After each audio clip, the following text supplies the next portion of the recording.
with a strong appetite for background checks. Oh, I have an appetite for background checks. We're going to be doing background checks. We're working with Democrats. We're working with Republicans.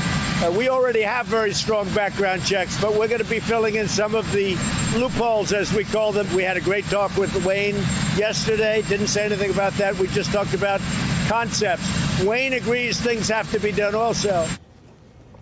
I don't believe that to be true. I don't believe Wayne agrees things have to be done also. Wayne is Wayne LaPierre of the NRA. A private citizen, not a lawmaker.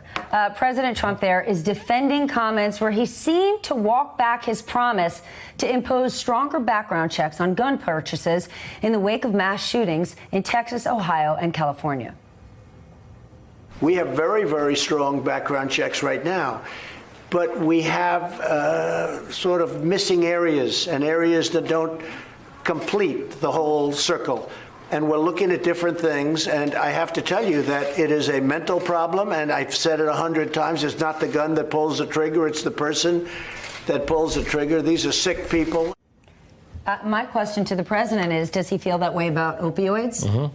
If it's not the gun, if it's the person, is it the person, not the drug? The NRA chief we were talking about, Wayne LaPierre, announced that he spoke with President Trump yesterday to discuss, quote, the best ways to prevent these types of tragedies. And that's a quote. Last week, reports of internal chaos at the NRA suggested that the organization's power was diminishing in Washington.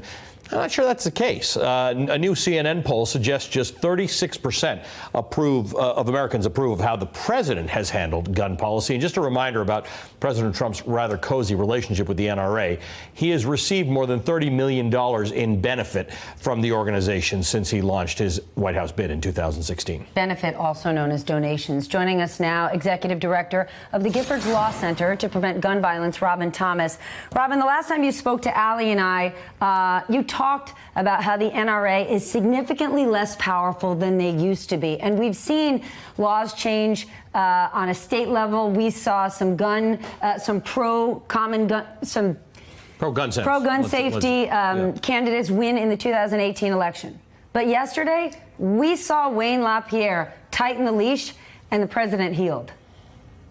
Yes, I would totally agree with that. This president is always erratic, it seems like, and on this issue particularly so. It almost seems like he wakes up to the fact that Americans and the American people very, very much want action on this issue. What he should be doing is rolling out his plan for how he's going to help deal with this crisis in the same way we just saw the March for Our Lives students roll out a comprehensive plan. And instead, he makes these vague statements. He gets a, I'm sure, very threatening call from Wayne LaPierre saying, you know, we supported you in the election, now do what you promised. And he rolls back and makes these sort of vague, ridiculous statements. So we had bipartisan, go ahead. Do you still believe that the NRA is significantly less powerful? Because it really doesn't seem that way. I think they're significantly less powerful when it comes to what's happening at the state level, when it comes to what's happening in these congressional races that we saw flip in the last election, and now coming up into another election. I think we're going to see a very, very different conversation happening within the Democratic Party and also in these Senate races. So are they weaker overall? Yes, they are. But are they still holding what appears to be a stranglehold on the current president? Apparently. And honestly, that doesn't surprise me because we see how he panders to corporate interests across the board, not just on this issue. So let me ask you about two things the president said that I just want to get to the bottom of. He says Wayne LaPierre is also interested in strong background checks. I think that Wayne LaPierre would not feel that he's being misrepresented if I said that's just not true. You're totally right, Ali. He has never come out in favor of stronger background check laws. In fact, the NRA has taken a very clear position that they oppose any strengthening, essentially, of any law which deals with the gun epidemic in this country. The only thing that they've gotten behind are ways that they can increase gun sales and gun ownership, arming teachers or putting more guns in more places. And that's simply not something that is shown by research to make things safer or better for the American people. I know you're not stopping your fight based on what the president said yesterday and today, but where do you go from here? Because he certainly seems to have cooled on the idea of taking significant action.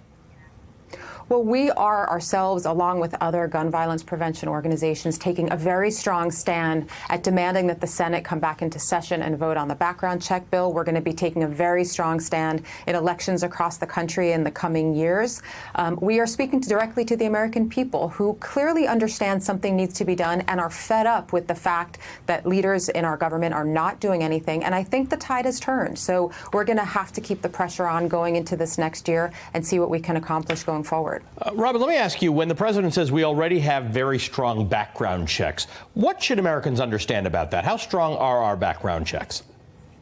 We have a good starting point, Ali. So we do have a background check law in place, which requires background checks when you buy a gun from a federally licensed dealer. But it's very, very easy to go around dealers and go to gun shows, go online, go to private sellers. And that's exactly what people who can't pass background checks do. There was research done in 2013 showing that 80% of guns used in crimes were acquired through means not requiring a background check. So it's very easy to avoid it if you're bent on doing something wrong and can't pass a background check. And that's the whole problem. We need to fill what it's not even a loophole. It's really a gaping hole in our background check system where it's just simply too easy for people who shouldn't have guns to get them.